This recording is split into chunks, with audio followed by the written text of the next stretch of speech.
আসসালামু আলাইকুম। কেমন আছেন সবাই? আলহামদুলিল্লাহ আমি ভালো আছি।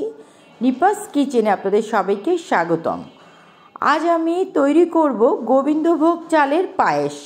গোবিন্দভোগ চালের পায়েস তৈরি করতে আমার কি কি উপকরণ লাগছে চলুন যেয়ে দেখি। গুঁড়া দুধ আধা কাপ, গোবিন্দভোগ চাল 200 গ্রাম, কাজু বাদাম 1/3 কাপ, কিশমিশ 1/4 কাপ, এলাচি গুঁড়ো আধা চা চামচ, তেজপাতা একটা ছিঁড়ে নিয়েছি, ঘি 2 টেবিল চামচ, চিনি 2 কাপ। চিনির পরিমাণটা আপনাদের পছন্দ অনুযায়ী। দুধ 2 কেজি। 2 কেজি দুধকে আমি ঘন করে 1.5 কেজি করে নিয়েছি। প্রথমে আমি চালটাকে ভালো করে ধুয়ে নিচ্ছি। চাল ধোয়া হয়ে গিয়েছে, এখন আমি চালের মধ্যে পানি দিয়ে দিচ্ছি। চালটাকে আমি 20 মিনিট ভিজিয়ে রাখব। চুলা আমি একটা হাঁড়ি গরম দিয়ে দিয়েছি, যেই হাঁড়িতে আমি পায়েস রান্না করব। হাঁড়িটা গরম হওয়া পর্যন্ত আমি অপেক্ষা করছি। চুলার আঁচটা আমি মিডিয়াম করে দিয়েছি।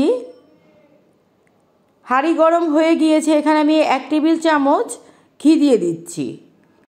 শীতের দিনের জন্য ঘিটা জমে আছে, আর ঘিটাকে আমি কাঠের খুঁচুন দিয়ে চারদিকে ছড়িয়ে দিচ্ছি হাঁড়ির, যেন হাঁড়ির চারদিকে ঘিটা লাগে।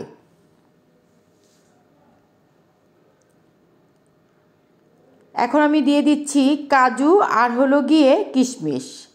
দিয়ে আমি চুলার আঁচটা লো হিট করে কাজু আর কিশমিশটাকে ভেজে নিচ্ছি। নাড়ার উপরই রাখবো।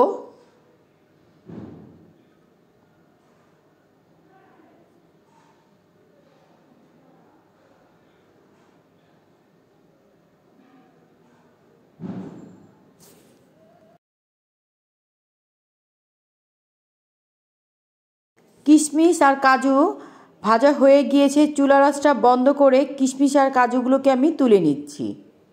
কিশমিশ আর কাজুগুলোকে আমি তুলে এক সাইডে রেখে দিব। হাঁড়ি ধুয়ে হাঁড়ির মধ্যে দিয়ে দিচ্ছি দুধ। চুলার আঁচটা আমি মিডিয়াম করে দিচ্ছি।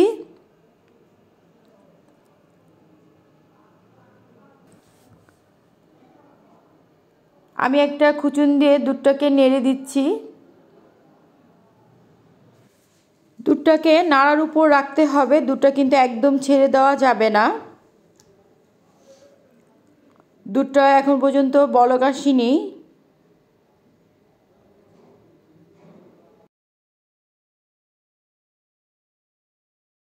বিশ মিনিট পর চালের পানি সেকে চালের মধ্যে দিয়ে দিচ্ছি তেজপাতা, দিয়ে দিব ঘি। এখানে আমি 1 টেবিল চামচ ঘি দিয়ে দিলাম। ঘি দিয়ে চালের সাথে খুব ভালো করে মিশিয়ে নিতে হবে।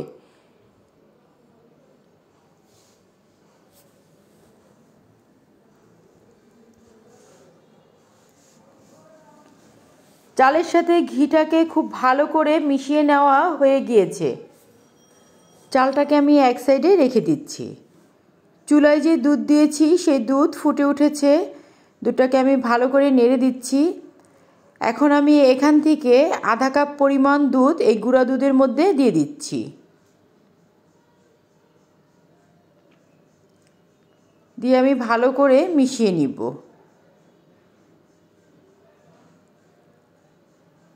এখন দুধের মধ্যে দিয়ে দিচ্ছি চাল। খুব সাবধান করে দিতে হবে।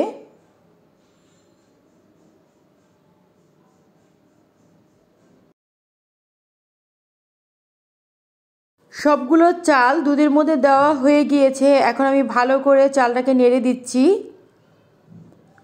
চুলার আঁচটা কিন্তু শুরু থেকেই আমি মিডিয়াম হিটে রেখেছি। চুলার আঁচটা খুব বেশি বাড়ানো যাবে না, তাহলে কিন্তু নিচ দিয়ে দুধটা পুড়ে যাবে। চাল দেওয়ার পর পায়েসটাকে ছেড়ে দেওয়া যাবে না, পায়েসটা নাড়ার উপরই রাখতে হবে, নয়তো নিচে লেগে যাওয়ার সম্ভাবনা থাকবে।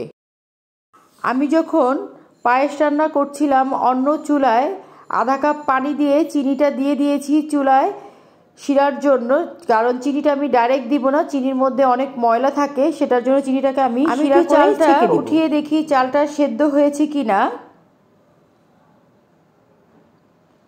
চালটা এখনো পুরোপুরি সেদ্ধ হয়নি, চালটা আরও সেদ্ধ হবে। আমি আবারও নেড়ে দিচ্ছি।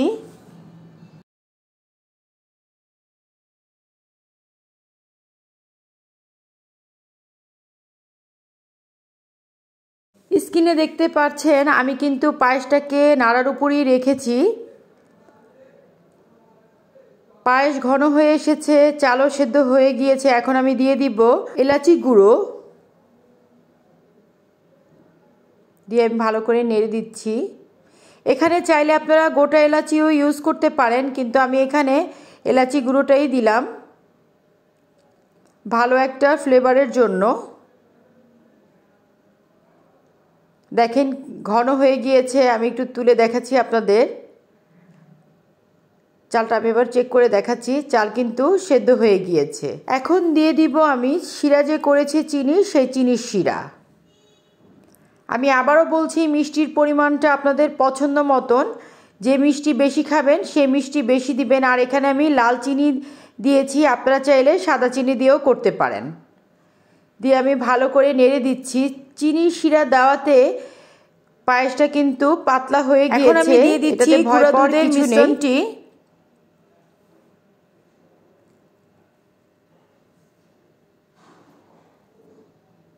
দিয়ে আমি ভালো করে নেড়ে দিচ্ছি।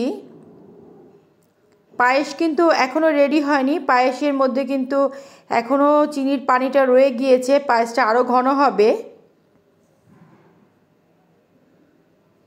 পায়েস ঘন হয়ে এসেছে, আপনারা দেখতে পাচ্ছেন।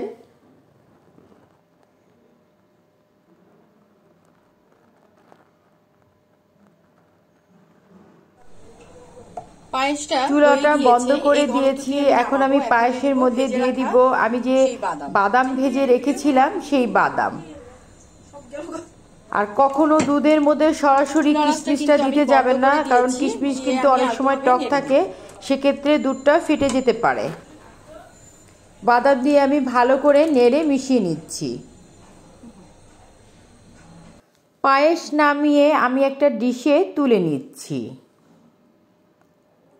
আমি একটা মাটির হাঁড়ির মধ্যে পায়েস নিয়ে নিয়েছি, উপরে দিয়ে দিচ্ছি কিছু কাজু বাদাম আর দিয়ে দিচ্ছি কিছু কিশমিশ। তৈরি হয়ে গেল মজাদার গোবিন্দভোগ চালের পায়েস। আমার রেসিপিটি যদি আপনাদের ভালো লেগে থাকে তাহলে অবশ্যই বেশি বেশি করে ফ্যামিলি ফ্রেন্ডদের সাথে শেয়ার করবেন। যারা এখন পর্যন্ত আমার চ্যানেলটি সাবস্ক্রাইব করেননি তারা অবশ্যই সাবস্ক্রাইব করবেন। ধন্যবাদ।